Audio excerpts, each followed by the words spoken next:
Welcome to the Youth Culture Podcast, discussing the biggest issues facing young people today. Follow the conversation on our website, youthculture.org, where you'll also find the links to our social channels. Stay tuned for today's discussion with your host, Jez Field.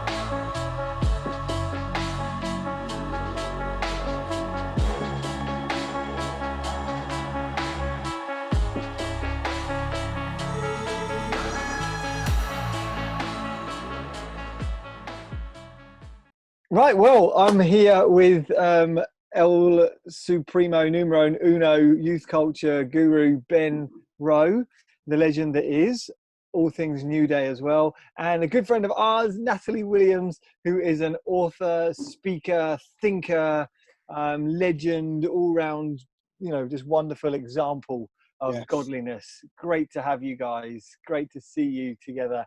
And we've come together to have a conversation about the poor and youth culture and the intersection between the two and how one affects the other, and particularly to just tease out what it is that we as churches and youth groups can be doing to better care for the most marginalized in our communities at times like this. First of all, Natalie, a question that we like to kick things off with.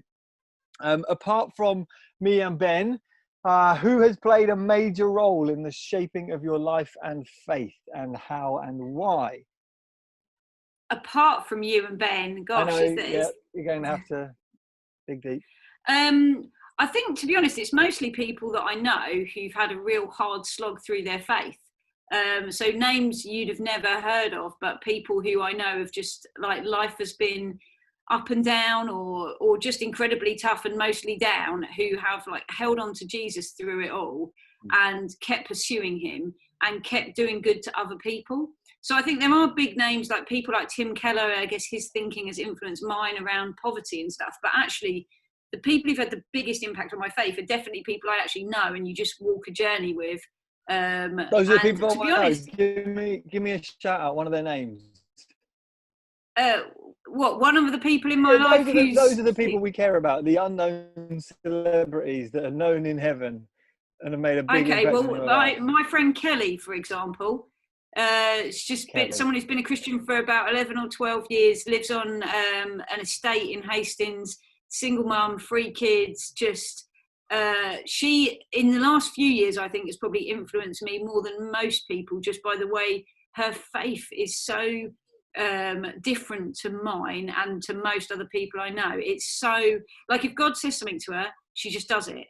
She doesn't question it. She doesn't analyze it. She doesn't. So God told her to give up work for a year to serve the poor in our community through the local church. And when she told me that, I was starting to think, I'm going to have to tell her, no, you've got to be wise. You've got 3 kids. What are you doing? And then she said, so I've done it. I said, what do you mean you've done it? She said, well, God told me to, so I did it. I love that. And it was so simple. I never do that. London, if God tells me to do something, I'm like, no. Oh, okay, I suppose so. And then eventually see his hand at work. But her obedience was just so childlike in the best possible sense of the word that, it's inspired me. And I've got loads of stories like that. But yeah, Kelly, you said name one, so there's one. That is great. Thank you. Ben, give me one of yours, actually. Who's made a big influence on your life? You're talking a little bit like Megatron. I'm talking like Megatron. You're doing that thing again where you sound like a transformer. Oh, right. Well, I think it's the headphones. We should start a crowd fund so Jez can get internet down in the Shire. Also, it means everyone missed my joke because he said, who's inspired you? And I pointed to myself and you didn't say Nat. So yeah, you ruined it. That was my question, Ben. I want to know someone who's had a big inspirational shaping influence on your life and faith. Ben. He's not looking at either of us as we point to ourselves, Jez. No, I'm trying to look away. No, because Natalie, you did shape me a bit though on leadership training. I think, I used to copy some of your work and that kind of thing.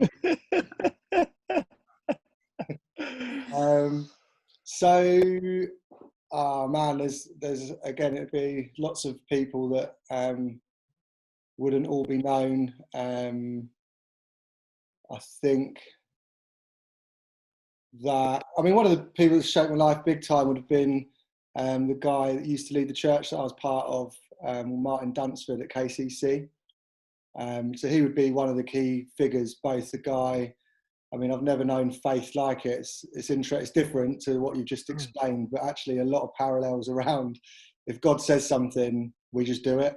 And, you know, we pray and we use wisdom. But yeah, honestly, some of his stories are just crazy. And yeah, I think definitely taking Christianity seriously.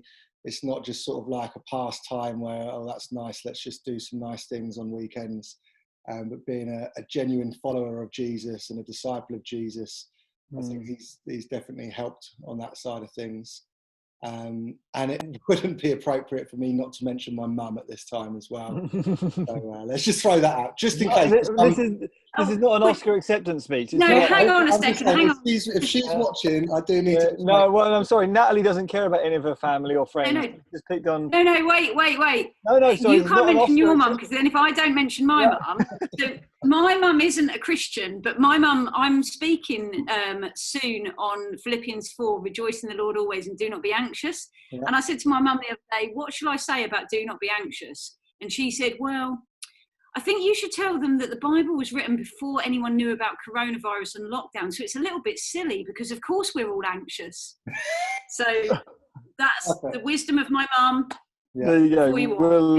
We'll end the conversation there then. I hope you've had a good time enjoying listening to the words of wisdom from Natalie's mum. Now, apart from giving shout outs to our nearest and dearest, Natalie, you're with us today because you, as we've said, introduce you briefly, you are a legend, all-round hero of ours, but you're also an author of several books, including one, The Myth of the Undeserving Poor, and that almost broke my computer doing that, and Church for the Poor, and you work with Jubilee Plus. I know you have got some exciting things going on in your life, so I want to ask you a question, like particularly to tease out some stuff, but I'd love to just hear a little bit about what you're doing at the moment in your world and life that we might like to hear about. Yeah, sure. Okay, so yeah, with Jubilee Plus, we're doing various Zoom meetings to try and help the church through this time, work out things like how do you run a food bank during lockdown? How do you reach out to survivors or even ongoing victims of domestic abuse? How do you help people who are struggling with debt and that sort of stuff? So we're continuing our work equipping the church, but it's now online rather than face-to-face for the time being. But also Martin Charlesworth and I have been writing another book called A Call to Act, and it was supposed to come out in June, but the publisher was like, well, actually, we're not going to bring it out in June. We'll bring it out later in the year. So that's given us an opportunity to add some content on coronavirus specifically. So I've just finished writing my part of the chapter on coronavirus and the impact that it's having on people in poverty and how the church should respond. So that's been keeping me busy from Jubilee Plus. But on a local church level, obviously a lot of what we do has stopped. But one thing that hasn't stopped is our social action. So our food bank is busier than ever. To give you an idea, last April we gave out 340 food parcels in a month. Last week we gave out 414. So we've exceeded our previous monthly totals with now 5 days worth of food going out. It is just, kind of off the scale. Not just that, we've got about 9 projects we run in Hastings. Most of them are trying to keep going. And so a lot of my work at the minute is supporting the project leaders, fundraising so that we can buy the food we need to give out and stuff like that. So I'm one of those people who, when others are saying they're getting to read all the books they never read, I'm very jealous, to be honest, because my life seems to be busier under lockdown. But I guess also I'm pretty grateful for that. I live on my own. I'd be probably struggling a lot more if I had nothing to do and was sat home alone with no one to see, nothing to do.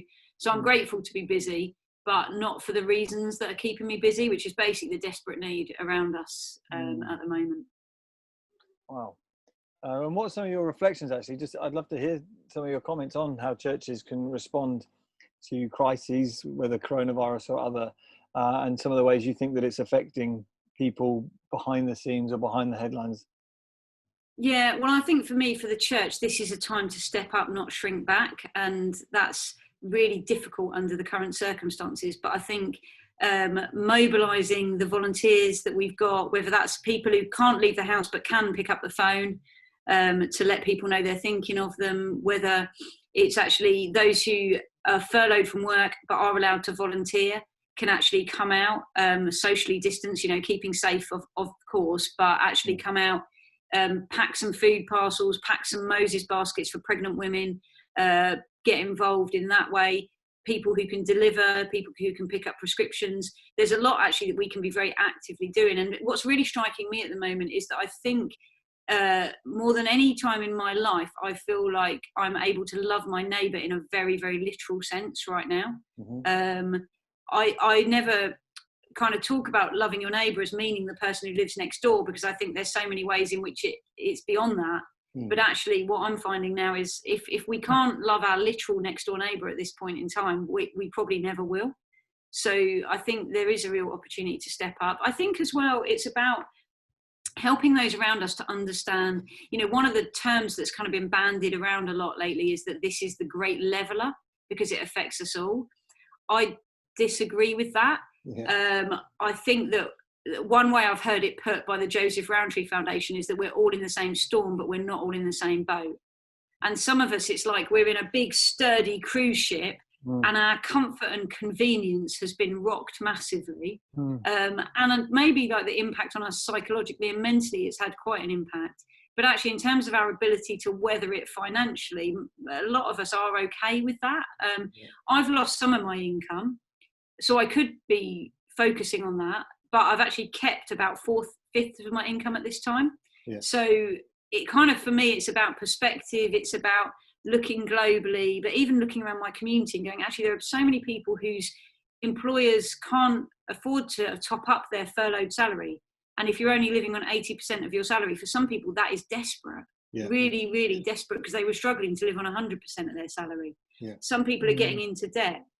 For some people, the words stay home are absolutely terrifying. Yeah. The increase in domestic abuse, child abuse, the fact that so many looked after children in foster homes or adoptive care are now not getting the support that they needed. In fact, just the number of reports to social services has dropped dramatically. Yeah. That won't be because there are fewer young people in need. That will be because they're invisible during this time. And so I think there's actually we'll be living with the legacy of coronavirus long after we're allowed to hang out with our friends and family again. Yeah. And so the question for me is, where's the church going to be then?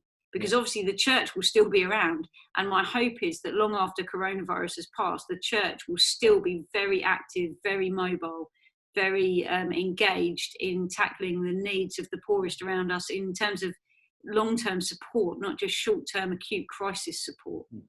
Can I just, Natalie, just one other thing, there's a few things I'd love to just get into a little bit. One of the reasons we want to do calls like this with people like yourself is to help, I suppose, to start conversations for people that maybe aren't thinking in the way that you are or are. One of the things that I found just a few weeks ago is, I suppose, thinking around this kind of thing and feeling a little bit helpless. So even again, as you're saying, if you can't love your neighbour in this season, you have to well, you didn't put it like this, but I need to have a look at myself and just try and reflect on how.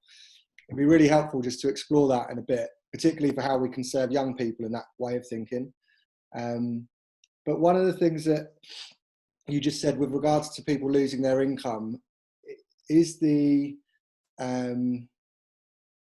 biggest impact are you seeing on the poorest parts of society? I'm just thinking the other end of society, where people look like they've got everything together, but in reality, you just mentioned debt, where everyone's maxed out on credit cards, mortgages, people are losing their jobs, they're on furlough, and there's a number of conversations I'm having where people are literally plummeting into debt and really not knowing what the outcome will be the other end. Is that something that you're seeing across the board? What does that look like for you? Yeah, I think actually that's one of the things that I think we need to be really mindful of going forward, is that often with our churches and the social action we do at the minute, we see people who are kind of in chronic poverty, I guess. Like we get to know people who poverty is their reality, and even when they manage to come out of poverty, they always feel like they're just one thing away from falling back in.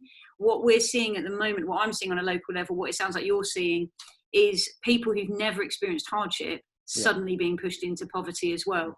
I met a woman at our food bank in Hastings just a couple of weeks ago who has had a very, very lucrative 20-year media career, said, I never, ever thought I'd need to come to a food bank. But actually, all her money is tied up. She's got a very, very high mortgage. She's got teenage children. So she doesn't, she's got to keep feeding them, supporting them at this time, but can't get access to any of the money she's actually invested in property. So she can't get it out. So her only options at this point are either getting into debt or turning to food banks, or probably the reality is both. And so I think that actually debt has been an issue in this country for a good couple of decades now. In fact, one thing I find utterly shocking is that the people in this country who are the most likely to only pay off the minimum payment on a credit card each month are those who earn over 70 grand a year. So actually the lower earners are more likely to try and overpay their credit card each month to try and make headway into the debt. But if you've got over 70 grand a year, which I think is an amount, well, probably each of us can't imagine earning over 70 grand a year, but they only pay off the minimum on their credit card debt as a general average kind of rule. I find that astonishing. There's so much hidden kind of poverty in its broadest sense, I guess, because they might be people who are rich outwardly looking, but actually there's huge debt and there's huge kind of enslavement to that debt and a lack of ability to get out of it. And I think when I hear people say, well, my church is in a really nice middle class area, we don't really have any poverty. I think, I bet you do. I bet it's just not as obvious as people on the streets begging for change. I bet it's just people who know how to hide their poverty. So that's a real challenge for the church going forward, is how do we reach those people who might be too ashamed to say they need help as well, because there'll be a real sense of probably pride and not wanting to admit that they're in difficulty. So I think that's a really important point, Ben. That's really good. And I think the thing that you touched on there as well about this is for many people, particularly many young people, really, the first time they've experienced being in a society where there isn't just an endless supply of everything all the time, coupled with being in lockdown means that people are spending more that they don't have because the retail therapy is up and people buy things to make themselves feel better and spending a lot online. What kind of impact do you think we can expect to see on our young people? I mean, we're aware of some of the present challenges on them, but how does that affect young people who've lived in a society, all they've ever known is you can get more and more and more stuff, coupled with a sense of you only live once, you've got to have all the experiences you can, and now find themselves in a crisis like this. Have you, either of you really, picked up from youth leaders, youth groups, or just people in your church, how the people in their youth are being affected?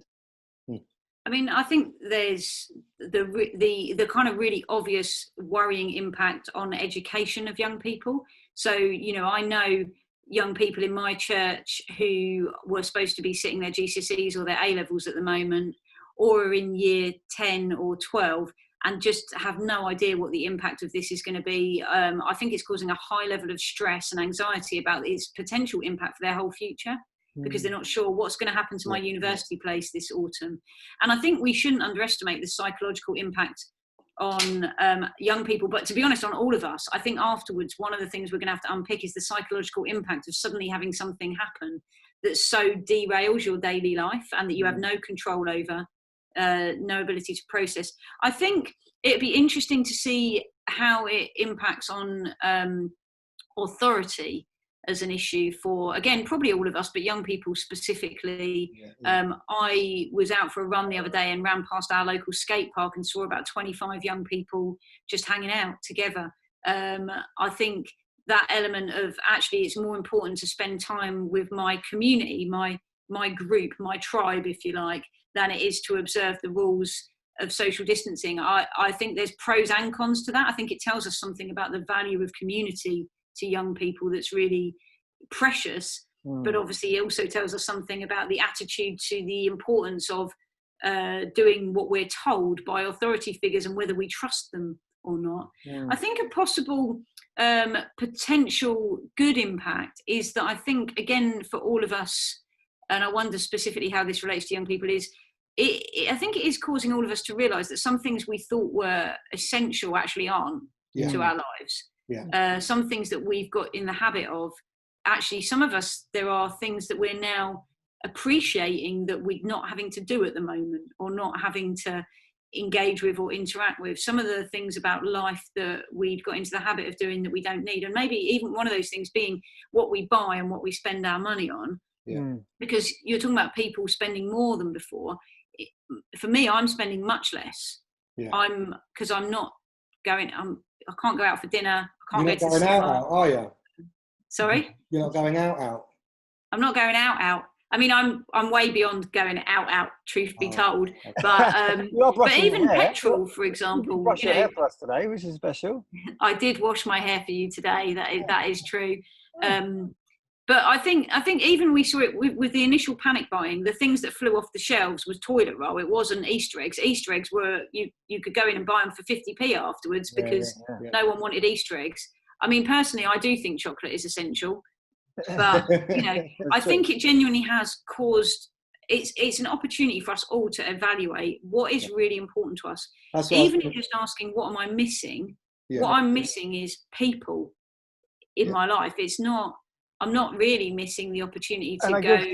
The young, especially who've been raised doing socializing a lot more through the social media channels and video calls and stuff before, are probably, like your example of the skate park, are experiencing that is a second-rate substitute for actually being together in person. Ben, what are some of your reflections on something Natalie was saying?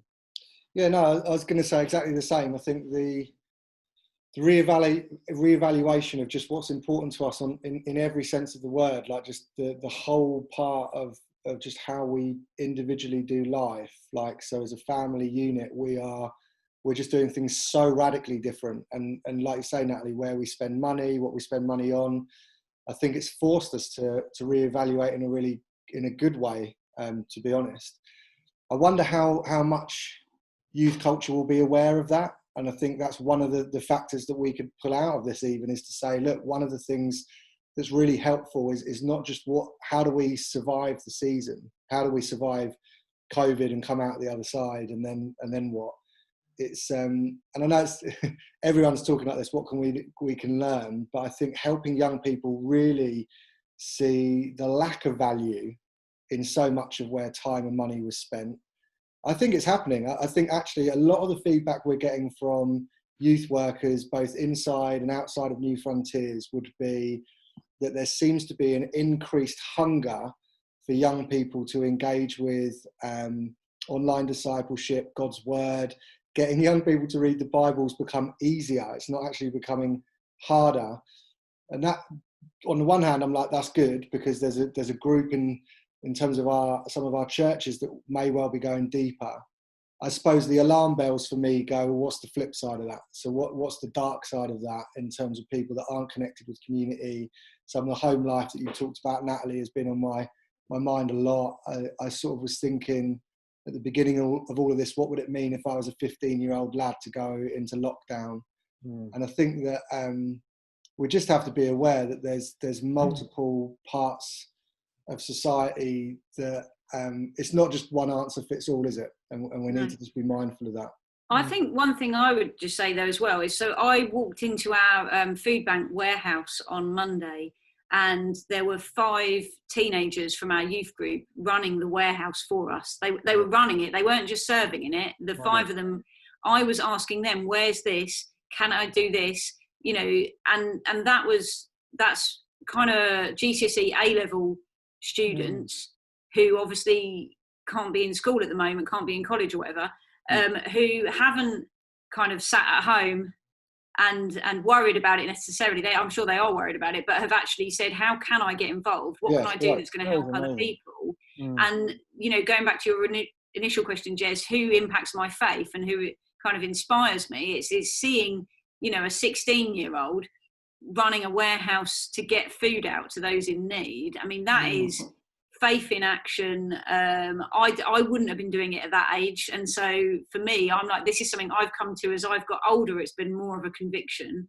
So when I see teenagers setting me an example, I'm like, wow, you know, that's And it's really also precious. the nature of those teenagers having been in your church, having seen something modelled through the social action projects, that you've created a culture that has influenced the young in that direction. And it ties in nicely with something I wanted to get you to share that I've heard you speak on before, namely to do with the glory of God, as he puts it. What is God's glory and majesty? Youth culture is a lot about, well, typically has been about the glory of youth, its strength and health and vigor and possibilities and potentials. But when you've spoken about the glory of God, you've drawn out something that's just beautiful and counterintuitive as well. Perhaps can you touch on that for us? Yeah, well, I think it was a couple of years ago, I was reading the story of Moses in Exodus 34, and, you know, where he says to God, show me your glory. And I was pondering, you know, like, if I was God, which thankfully I'm not, but if I We're all was, thankful for that. what would it, yeah, I know. What would it look like for me to, what would I do? If someone said to me, you know, show me your glory, I'd want to show off some skills, to show off, you know, like, I think God could have just picked up the mountain and moved it. He could have created a new planet. He could have done any number of things that would have dazzled Moses. But what he actually does is he says, come up to this mountain and I'll pass before you and I'll proclaim my name. And when he proclaims his name, what he says is, the Lord, a God merciful and gracious, slow to anger, steadfast and abounding in love. And what I guess really strikes me is that when God is revealing himself to Moses, the primary way he identifies himself is as a God merciful. And then we see Jesus in Luke 6, verse 36, this is my favourite verse in the Bible, say, be merciful just as your Father is merciful. So we've got this invitation from Jesus to be just like the Father, which is mind-blowing. But what that means is showing mercy to people. And all through the Bible, we see that if there's any group of people that God lavishes his mercy upon in a way that just seems like almost like he's biased towards them, it's those who are in poverty, those who are vulnerable in some way, those who are outcast from society, those that no one else is interested in, are the very people that God is saying, my people, you need to show mercy to them, you need to get justice for them. So yeah, for me, the whole concept of God and his glory is intrinsically bound up with his merciful nature. And then this wonderful invitation from Jesus saying, come and do that too. Come and be just like your Father and show mercy to those around you. That is just beautiful and counterintuitive, isn't it? Ben, do you see in your experience as youth worker and time at New Day, just how some young people in particular have been influenced by that aspect of glory as being merciful, as opposed to the aspects of glory that, you know, typically people are encouraged to pursue, namely just worldly fame and fortune and power? How have you seen the gospel impact the young in that the way that Natalie was describing? Yeah, I mean, I think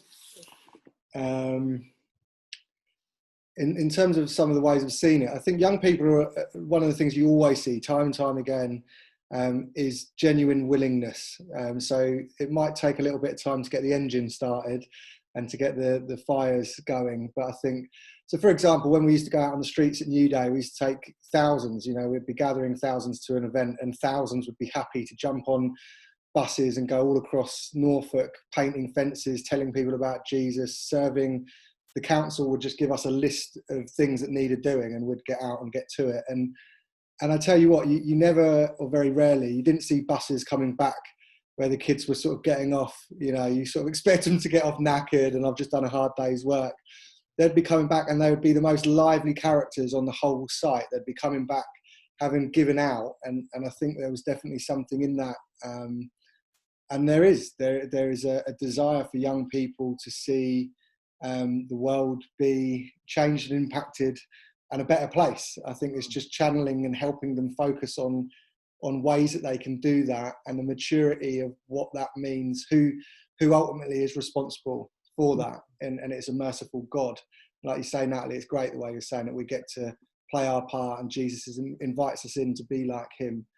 I think that's the thing on reflection for me. I mean, we've done loads of stuff through New Day. We'd have done a lot as a local youth worker as well. One of the things, I've said this to Natalie countless times, is that there would have been a lot, we would have spoken, I suppose, about the poor, but in terms of really motivating and helping young people understand the narrative that goes through the whole of the Bible and God's heart and desire to serve, and then to motivate young people into action. I think when I reflect back as a youth worker, I didn't lean into that. I would have had more young people leaning into leadership, which I think is great, but it would have been more young people aspiring to stages and platforms and proclamation and that kind of serving, opposed to let's all just get in this together and go and serve a community of people. And it's a bit jarring. I mean, as I say, I've said that to Natalie a few times, so I'm over it. I'm not going to cry. I know I do a lot, but I'm not going to do that right now. But I do think that it's something that we need to keep really wrestling with when it comes to young people, because I don't think we're short. The generations emerging, we are not short of motivation, and we're really not. We're seeing a generation being raised that really care about the world that they live in, like genuinely really care about it. It means a lot to them. I just think we've got to help teach them what the Bible says about how they can be merciful, their part to play. And obviously just, the principles around doing it safely and wisely. These are the types of things that I'd be wanting for youth leaders to really be considering at the moment. And I think in a time of crisis like this, the glory that a young person aspires to, people are seeing through perhaps some of the two-dimensional aspects of being an influencer and being well known in the public sphere, to actually the real world value of body-to-body contact and helping in a food bank, as Natalie was saying, or being someone who's in an office where you're able to administrate service to the poor and the marginalised and the needy, is actually real contact with people. So it's redefining what young people can. There's an education with that, right? Because I agree, yes, like it seems like that would be the obvious route, but if all you do is sit at home and go online and look at celebrities and Christian celebrities, then you could miss the whole thing, like easily. So yes, there's going to be, I think there's an education for young people, and I think it's creating opportunity. That's what I suppose I'm getting at. I think what Natalie, you've been able to do is be part of creating a culture in your local church, and there's a number of churches I know that would be similar, and you've given young people the opportunity to step into that place and to serve and to lead, and we just need to be more deliberate with that and actually embrace the fact that there's a willingness. I'm not sure that that's going on all over the place, and I think if all you're doing is looking online, it doesn't necessarily take you to action. You need, go on, Natalie. No, sorry, I didn't mean to interrupt. I think as well, it's that we live in a culture that doesn't value the unseen. So the culture values what you can see and what you can proclaim and what you can say you've done. And it's interesting, because I think we've probably all had opportunities during this lockdown to reevaluate that. I know, pretty much every speaking engagement I had has been cancelled. The book will come out, but it will come out later, and it will miss the whole summer season of festivals, which won't now be happening anyway. Actually all that outward stuff that might look great and that people might aspire to can fall away so easily and be gone, and then what are you left with? And I think that's where it's what are we doing? What is the stuff that actually sometimes God is the only person who knows what we've done. I love, there's loads of opportunities. Let me just mention one thing. There's a website, right, called Acts 4:35 that's based on Acts in the Bible, chapter 4, verse 35. And at acts435.org.uk, you can look up the need in your local area and give to people in need. Now, no one will ever know if you've done that. No one will know. No one will know if you called your friend or relative that no one else likes to speak to. And you just put in 10 minutes a week to making sure they're okay.